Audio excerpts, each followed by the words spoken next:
You're doing okay. How you Good. doing, Natif? Very well, Am thank I you. pronouncing it right? That is right. Yes, you are pronouncing it right. Yeah, yeah, yeah. So, how was your day? How was your church today? Very good day today. Uh, Very good. okay, that's great. That's great. So, you were telling me that, That's actually my pastor's up here, okay, Rado Mejia, and okay, his wife, Kathy Lynn, and the family. okay, that's great. That's great. Okay. So you're saying that your pastor was a rapper? He still is. He still is. Oh, that's great. That's He did Rico Suave, and I looked at your bio, and you're quite famous yourself, it looks like. Thank you so much. I just try, to have some artistic element, do a variety of things. And yeah, beside this, I just made this app, which should have been, I don't know, should have been done by somebody else, but better late than never. I'm just trying to create this platform where recipients and donors can, match and, find what they're looking for and then safely communicate through chat first and then audio then video and then set up an appointment with their doctors, respective doctors, or wherever they are. And you can see that approximate location but not the address, because in many cases, as you might know, these organs are expired, because of these red tape procedures and outdated laws and regulations. So I hope people like using it and really avail it, because as a species, I feel proud that we as humans can help each other through this gift of life. And it's like I said, we are trying to go to Mars, but there's so much that we can do over here. And there is so much love that we can share, and happiness that we can empower and uh, pass on to others, like for example, such as yourself. Thank you so much for your gift to humanity, because it's not I'm just not a person. I'm not done yet. Yeah. After I pass, even my brother, he had colon cancer. He was able to give his eyes and tissue and bone. Our whole family does this, Wow. and I don't want to be buried. I want them to use every part that they can. Same here. Same Yeah. here. Yeah, yeah. So tell me, your story. Tell me everything about your family and how this thing is passing on from generation to generation. And Yes. My niece, she got a kidney when she was a toddler. Her name was Allison Payne, Mhm. and my sister gave her that kidney. Okay. Well, after quite a few years, she was about 17 then. Uh, Her counts went down, and of course, she was a toddler, got Yeah. a grown person's body, so it atrophied and then never came back. Mhm. And she needed a second kidney. Okay. And actually, it was at her birthday party. I Okay. was supposed to do karaoke for it because I have a sound company and video and all that other stuff. Awesome. And her grandmother, not my mom, Mhm. on that side of the family, her other side, on the Payne side, says, "Have you tested yet, Brian?" I said, "Well, I thought her daddy was going to do that. Mhm. His numbers aren't coming out right." And I looked at her and I said, "Well, I'll be a match." She goes, "No, we don't know." And I said, "I'm O positive. Look at her. She's got blonde hair, blue eyes, just like me and Julie. I'm Wow. gonna be a perfect match." And as it went for 8 months, taking the test, and of course they take like 8 vials or 9 vials every time. Mhm. Every month for 8 months, my counts just kept going like this. Mhm. And it was a perfect match. And Oh, now she did have to take the minimum of rejection medicine. And then as she progressed in years till she did pass needing a third kidney, I okay. think it was like 16 and a half years, Okay. uh, she was doing fine. Oh. And one of the main things about when I gave her a kidney, we had to come over here into Kentucky because we're at where all three states meet. Mhm. Ironton is the most southern part of Ohio. Mhm. Most eastern part of thing is actually Catlettsburg, which is about 8 miles from here, but Mhm. it's where Ohio, West Virginia, and Kentucky meet. I'm actually in the hometown of where Billy Ray Cyrus, the Judds, and around here was Keith Whitley and all these other country people. Wow. I had an artist that made it to number 7 on the airplay list. Oh, That was back in 2003. Great. I just closed my record label. It just got too much about the Yeah, outreach and stuff that we do here. that's right. Do I need to be closer to the camera? Is that No, what you? no, that's you looking perfect. Yeah, yeah, that would be better. Yeah, yeah, yeah, Yeah, I can bring it even closer because I just wanted to. I had your bio up there so I could actually. yeah. Right. Yeah, I'm not framing myself up right. That's what gets me, and that's the old cameraman in me. Uh-huh. Uh, and yeah, I getting back to the story there. Yeah. My niece, uh, the day before we Mhm. gave the kidney, which was actually December the 13th, Mhm. we came over to Ohio in a hospital and got the last counts. And she, as we were going across the bridge, she just looked over and said, "Uncle Brian, why do you want to do this for me?" And I just told her, I says, sweetie, we called her Allie because her name was Allison. Mhm. I said, but I said, sweetie, if I know, and I know already that I'm not going to be a perfect match, that, if something would happen to you, and I knew that, you might as well just go ahead and put a grave right beside of you because I couldn't go on living. And that's what that song says, the gift of life, the gift of love. Did you hear that song? No, I have not. Well, if you want me to, I'll Yeah, sure. sing it to you a cappella, but we'll do that later on towards the end of the broadcast.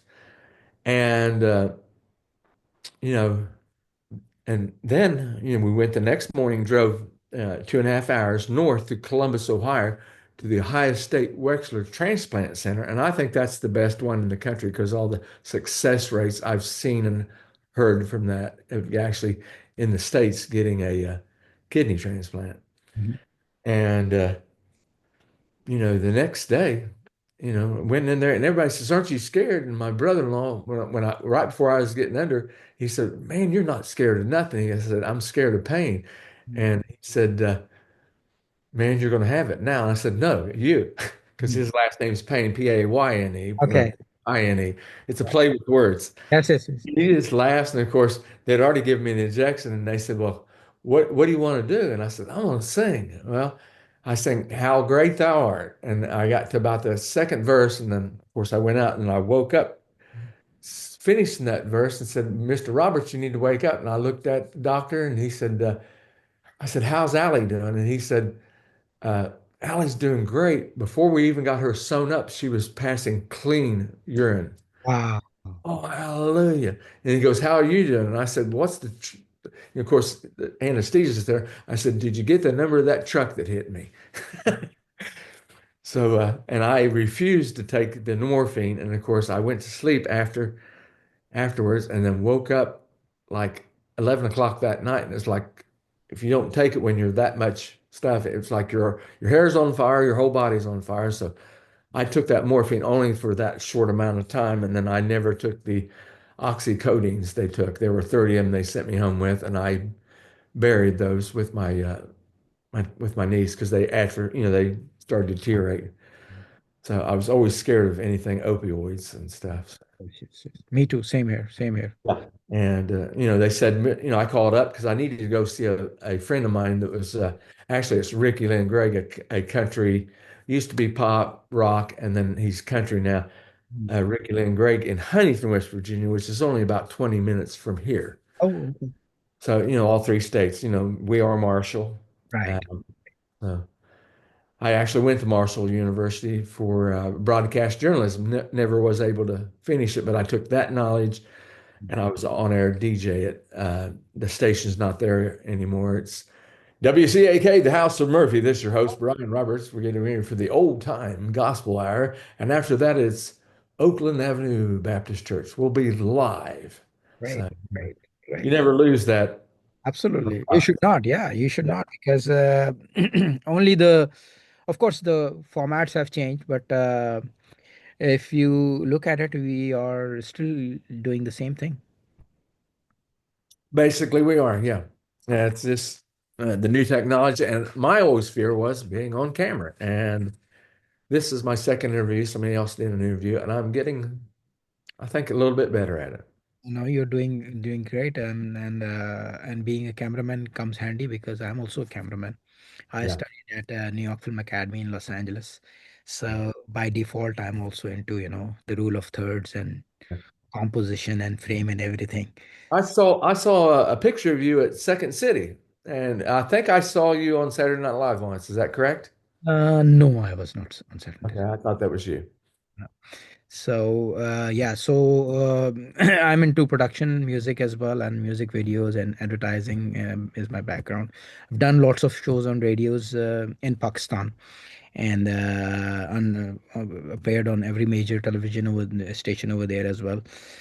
And yeah, now I'm in New York and doing stand-up comedy and music all over the city in Manhattan and Brooklyn and Queens. So yeah, and so you never know. It's a small world, and now we are connecting through a new cause. Yes, sir. Yes, sir. So your, the love that your family has, for each other, every Hmm. family member, it's unique and unheard of, in a world today where everything is very self-driven and very, isolating, so to say. We are all living in our cell phones, and instead of talking to each other, we prefer, messaging, and instead of calling, we are commenting on the posts, all the time. So this is a great story, a huge inspiration for anyone who's a great human being, but also in a time where family values, are deteriorating, so to say, in context of norms, in context of social conduct, and in context of, today, if you are being protective, you can be accused of abuse if you are, Yeah, yeah. that's very somebody's very very true. Yeah. So the thing is that it's amazing how your niece was able. Uh, You're glitching if you can hear me. I can hear you as Yeah. perfectly. It's sort of funny. My pastor's wife, Kathy Uh, Lynn, she has a yoga called Eternal Yoga. okay, that's great. I do yoga as well at Yeah. LA Fitness. Yeah. But But only the women go to that, and the only one that goes is my pastor. And if he's there, I'll go to yoga. But I haven't been yet because he's been in Ecuador because he's originally from Ecuador. okay, He's been doing a lot of outreach there and actually helping with the major record labels with a young Latin artist. that's great. That's great. So yoga is amazing for health, for longevity, for durable fitness, breathing mostly, sleep. Yes. Anything that we do sitting on the floor is good for our body in terms of gravity, and so of course, like they say, you have to first take care of yourself in order to help someone else. Put the mask first, and so that you can help everyone else. So if you have a healthy body, I was an organ donor myself one time. It's ironic that you're saying that. I went to this hospital and for some regular checkup or something, and on my ID, on my driver license, it was organ donor, and the Mhm. nurse actually said, "Oh, I would never do anything something like that." Why? Said, wow. I said you are in healthcare, and I mean, I said you would rather, and then actually really annoyed me. And I said, you'd rather waste yourself in dirt or burn yourself and cremate yourself when you not help, another human being. I don't know why are you even this profession if you, don't have even that basic level of compassion. So tell me something about your days as an RJ, and Well, actually, as my niece got the new kidney, I'm gonna sort of finish the story here a little bit yes, more. yes, yes. And after she got the kidney, A few years later, she got married and was happily married. And, even when we would get together at Christmas and holidays and stuff like that, I'd be sitting over there in the corner with my wife, and she'd look at me and say, "Well, Uncle Brian, why are you smiling? Got that funny look on your face?" I said, "I just enjoy seeing you live life and enjoying life. That means the world to me." And, her husband is actually the one that calls me up and said, "Uncle Brian, could you go sit with my sister Julie and my mom?" I Yeah. said, "Well, what's going on?" Allie just passed away. He reached out to me first. Okay. And then my sister calls me up and said, "Can you go sit with mom?" Because she was wanting to go. And actually, when this broadcast, she won't realize that he did that. She thought he called her first. Oh, So right. so yeah. So tell me, it's like a family value in your household. So tell me where it started, how this chain of helping each other. Uh, It's just where we live.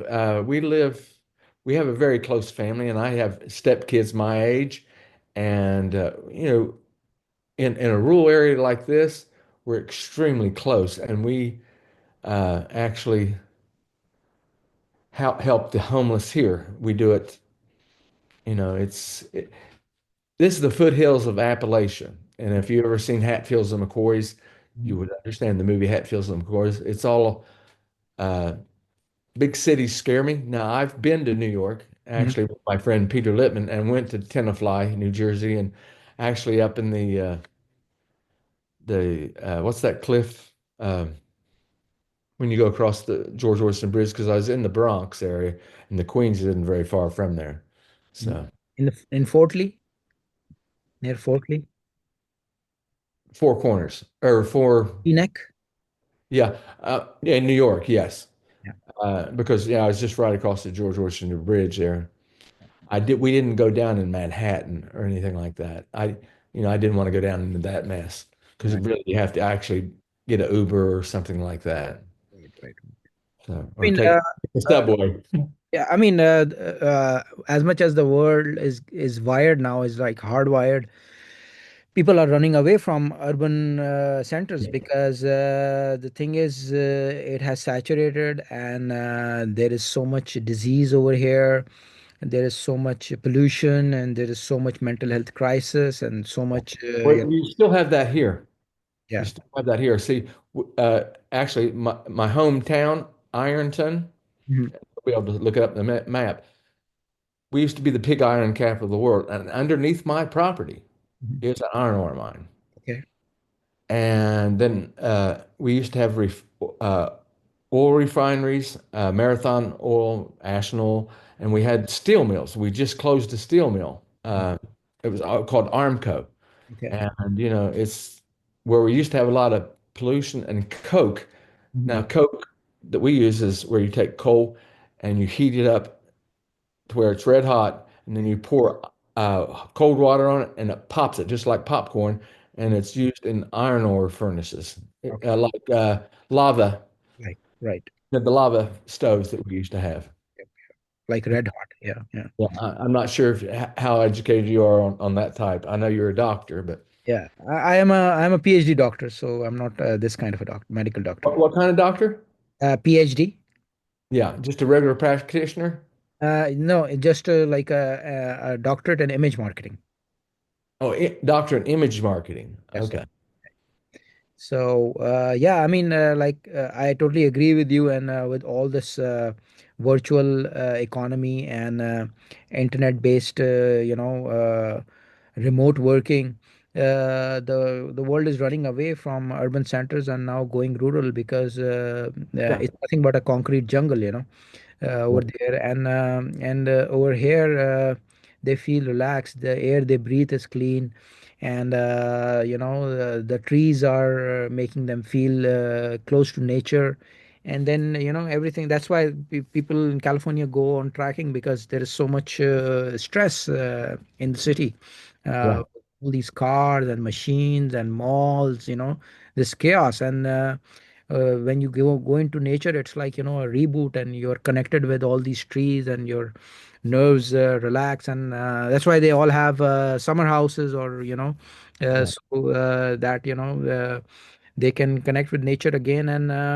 And then you don't know, we can't tell what the reason is, but we feel relaxed and rejuvenated. And then of course the food is clean, the food is fresh, the produce is from backyard, and there are no pesticides in it, and it's all organic. And you can taste the real fruits, because there is no antibiotics in it, and you have grown them yourself. And more above all, the cost of living is reasonable. Yeah. And you're going to think I'm really blessed because I've got 73 acres and my driveway is a quarter mile Wow. long. Wow. Yeah. And So I'm actually having to harvest some of the trees. They were getting so thick that the, the canopy, okay. nothing would grow. And, then you don't have anything for the deer and the squirrels and Wow. see, yeah, I'm, I need to visit you. well, you're welcome to. Hey, the funny thing is that's probably what my property is going to be is a retreat. I'll go out probably another quarter mile because it's extremely long. It's about a mile long, so I'll go out about 100 yards and build a small 10 by 10 cabin that's solar, and no radio, no TV, Wow. just a refrigerator and simple air conditioning. And you'd have to put your own wood in a stove and heat your own cabin. That's right. That's right. Uh, and it would be a retreat for people because people like yourself and everybody that lives in that, and it'd be for Christians and for any faith-based people, Mhm. like yourself. I'm not sure what. Uh, I'm not a person of faith, but I am so inspired by you watching Man of God, because like I said, to be human, you can be anyone. There are no labels. yeah. And again, despite being the opposite side of the spectrum, the commonality is saving lives, Yes. basically. Yes. And So I encourage anybody that would consider doing that.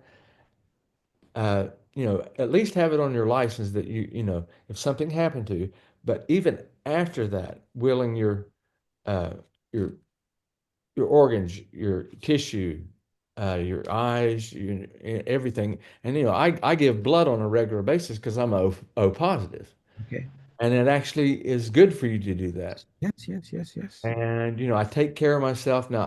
As you can see, I crave water since I gave a kidney and juices and my doctor that did that. I should keep it in my wallet. I should have laminated it, but he actually said, "Do you drink beer?" And I said, "Well, I drink a beer every now and then." And he said, "Well, you need to at least drink one or two a day." And I'm like, no, I'm not that kind of drinker. And I said, well, call my mom and because he wanted to talk to me in private, call my mom and my wife in. They'll never believe it. Well, you think that's funny? And they come in, Mom, here, listen to what he said. He wrote me out a prescription. I said, will this get me out of jail? He Right, goes, no, it'll probably get you a free drink if you show it to somebody. right. And so, yeah, and actually, I can't be around. Even my niece, right after I gave her a kidney, we all went on vacation that next year. After I did a music video for Clinton Gregory and my friend Peter Littman. Of Uh-huh. course, that's Jewish. He's from Tenafly. Peter Littman. I always do this because people say Lipton like the tea, That's right.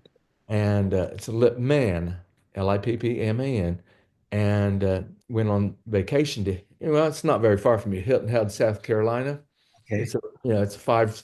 Yeah, it's that my sister and brother-in-law had a villa there, so we stayed there, and she actually would bring me beer. It's like, here, Uncle Brian, you got to drink one. I said, okay. Now after the second one, can you bring me some water to go with that? There's water right there. Yeah, but that's salt water. I can't drink Right, that. right. But Yeah, I mean, but I don't drink, but I drink water religiously. I filter my water, and I make sure that's the always there and I, I clean. like I like fruit juice this awful well. I mean, 100% fruit juice, not this punch. Yeah. I also have this fruit juice handy all the time. How do you have there? I have a tree ripe. Tree ripe. Oh, that's good. Yeah. It's expensive, but Yes. it's Yes. good. It tastes good. Uh, Yeah. we have vineyards here, and I actually am working on my vineyard. I would like actually fresh juice off Uh, the. Have you ever had it fresh squeezed? I Got to do it with the skin on. yeah. Oh, then you got the juice. Probably I had it in Thailand, but yeah, you're right. Probably I never have tasted, right from the trees. Yeah, Yeah. but So, I mean, right from the. I mean, apple juice squeezed right off of the vine, and of course you can take the pulp uh-huh. and the seeds, Yeah. and you can feed that to the animals. Yes, that's right. Yeah, yeah. So maybe Nothing goes to waste on a farm, yes, even that's the manure. So, that's right. Yeah, and like they say, consume it from head to tail. yeah. Yeah. So maybe you can sing your a cappella if you like. You want me to do that now? Okay, here we go. There's people outside, so they're going to hear it. I'm actually in my pastor's office. His seat is in front of me.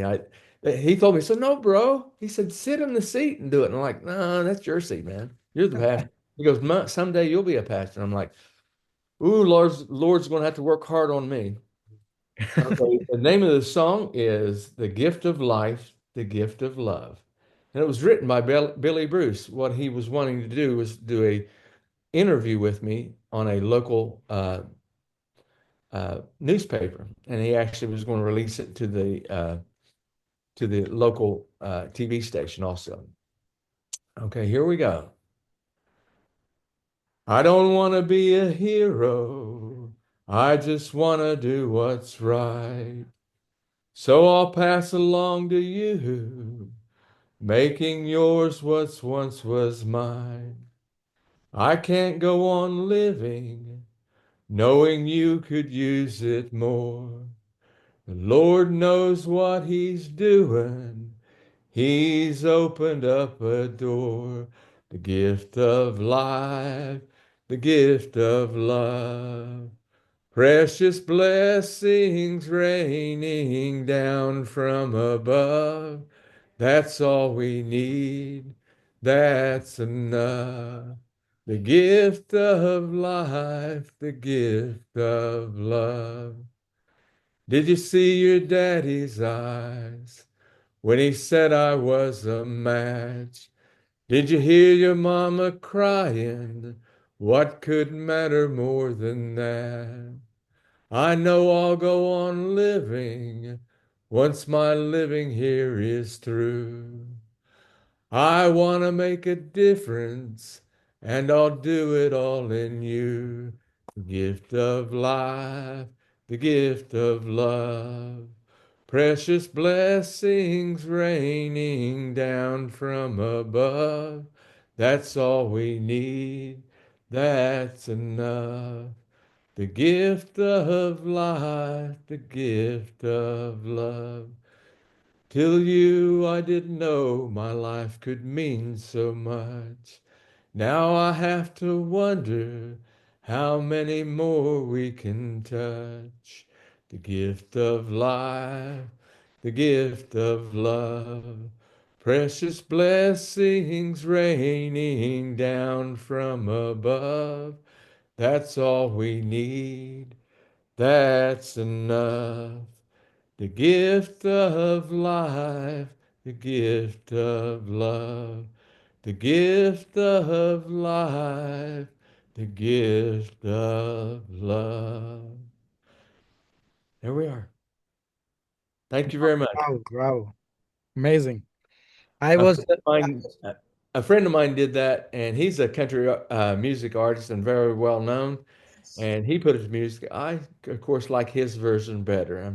wow. He actually played the guitar with it. I'll send that to you. No, I've already sent it to you, haven't I? Okay. Yeah, yeah, yeah. So, I mean, it's amazing. I recently went to Austin, and I did couple of mics over there, and then they were, gracious enough. They offered me to move to Austin. They gave me a grant. There Uh, you go. and yeah, and music is beautiful. The people are amazing. The As you know, it's the live music capital of the world. Yeah. So, and I never discovered country music like that. I went to Nashville as well, jammed with a couple of bands over there as well, and Yeah, I it's can't just hear you though, man. an It's amazing okay. experience. Because in New York, everything is very inorganic in the sense that automated and all. So very few live music venues, except for Brooklyn Music Kitchen, where I usually perform. So, but it was refreshing, and it was just a new lifeline for me. In the sense that it's just an amazing world. Without sounding homophobic. Women look women, men look like men, and That it's that that amazing. is that is true. Yeah, it's amazing, and people are so Some compassionate. some of the best engineers in Nashville, Yeah. they're Yes. good. Right. Yeah. They're, Yeah. they're good, yes. The And Honky Tonk Broadway is yeah. amazing. You know, All I and have to do is tell them and say, hey, I'm not gay, but my wife's 18 years older than me. I like cougars. So yeah. So yeah. So what I'm saying is that it's a beautiful. I mean, because the image projected usually is that everybody down south is a cowboy or a yeah. cowgirl, and Well, I'm a hillbilly. So I admit it. Even though we're in the foothills of the Appalachians, I can still consider myself a well, at hillbilly least in you're this closer. hillbilly nation I You live. are you are closer to nature, and because the thing is, we spend our lives earning the money in urban areas, but then ending up spending the same money on our disease and the recovery. So at the end of the day, it's the integration and the human bond that matters. So tell me a little bit about, besides the bear, what are other adjustments that were required after your donation? Okay, after you finish, what are the requirements for After your donation, the kidney donation, what other adjustments that were required? for me, nothing. It took me about 6 weeks. I went ahead and went up into the pool and swam to get all of my scar tissue. 6 weeks after I gave the kidney, I was at a chemical plant carrying a 16-foot wooden scaffold board that was wet. Wow. So yeah, and uh, you know, I have a friend. Actually, I wanted him to join me today. Mhm. Gave a kidney about a year ago to somebody here at church, and I'm very proud of him. But he didn't want to come on. He says, if God tells me to do that, I'll get with your people." Mhm. And he is actually having a little bit of problem with his. He wasn't drinking enough water. Now, me, I knew that I needed to drink a lot of water. I mean, what it is, you just keep one with you all the time. Sit Right. there and sip like what we've been doing. So how old were you when you donated your kidney? That was 20 years ago, so I was 40. Yeah, I was 40. Okay. This year it'll be 20 years, so I was 49. Yeah. Okay. Right. You were 49 when you Yeah. donated. Oh, Yeah. that's great. That's great. I'm 50 now, so Yeah. uh, yeah. So Oh, you're 50? I thought you was about 40. okay. How Yes. old do you think I am, old brother? I probably Yeah. told Yeah. You you. just told me 70. No, no, no. Yeah. I'm 66. I'll be 67. Okay. Almost, yeah. Okay. You look great for 67 because, yeah, you took care of yourself, and My wife's getting ready to turn 85. sorry. Yeah, my wife's getting ready to turn 85. She's 18 years older than me. Yeah. Okay. Been So married for you 44 were years. right when you mentioned cougar. You were Yeah. really. She was a cougar when I met her. Well, I do this comedy, and I You're say that froze again. I like grannies because This is they funny. are the real women. Right? These days, women are more masculine than me. Yeah, yeah. So, Even so my pastor at age 60, he yeah, still can wear his old jeans. yeah, It's yes, like, the only thing is where he's been working out, his arms are a little bit bigger because he was younger then. right, right, right, right.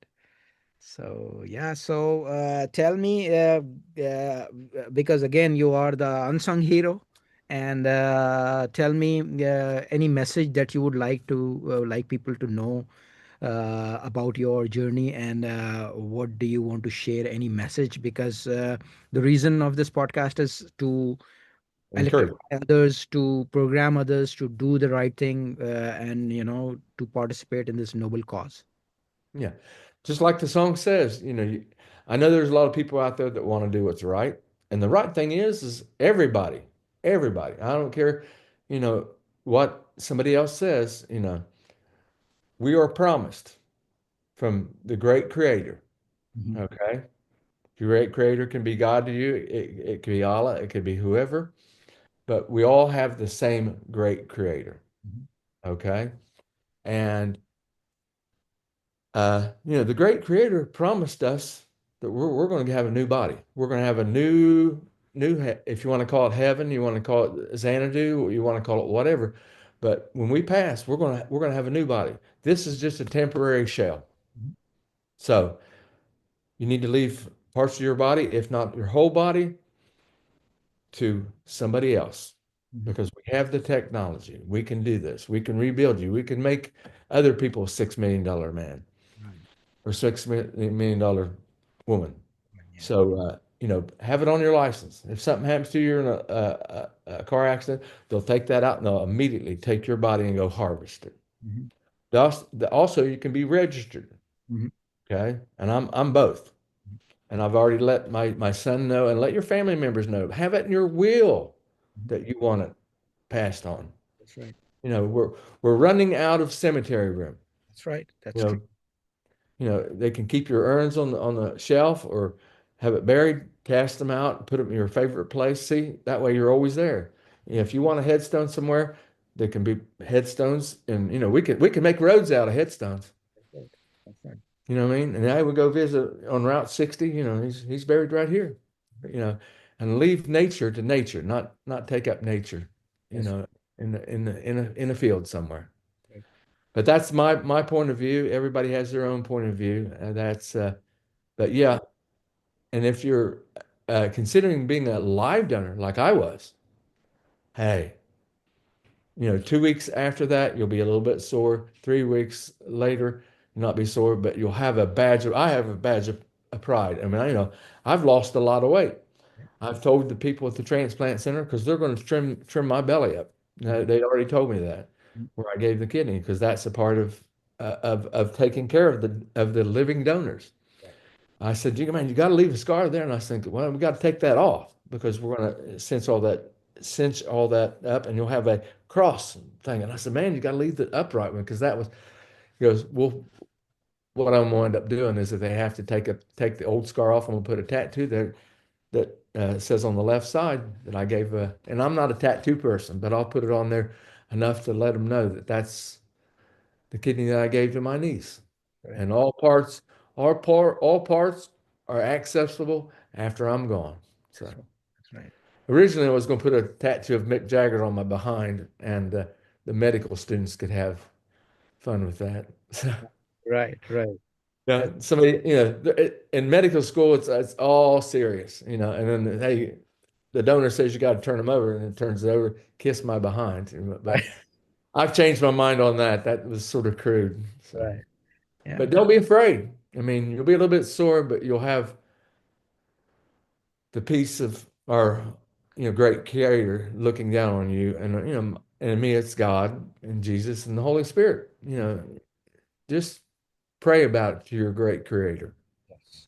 That's right. So, and you mentioned, we're running out of space in graveyards. How about the ultra expensive funerals as well? Yeah, I know. Yeah. You know, and funerals are expensive. I always told my son, I don't want to have a funeral. Oh, we're going to be buried with your mom. And I was like, no, everybody just get together and have a dinner. And if they have too much libations, right there in the hotel. I don't want to do it at somebody's house. Do it at a hotel where you got, a nice band on here and then people can sing karaoke over here. And there's food. I mean, constant food, the whole buffet all the time. And they change it out. And everybody get together and say, hey, remember this, remember that, remember that. Oh, Brian, remember when he cut his finger off, man? You know, yeah, And actually, have I've some. only got one. I did that for the camera, but it's actually the tip that I nipped off on actually on a wood splitter. Didn't realize I even did it. So I have some bluegrass music as well, you know. Well, actually, have all genres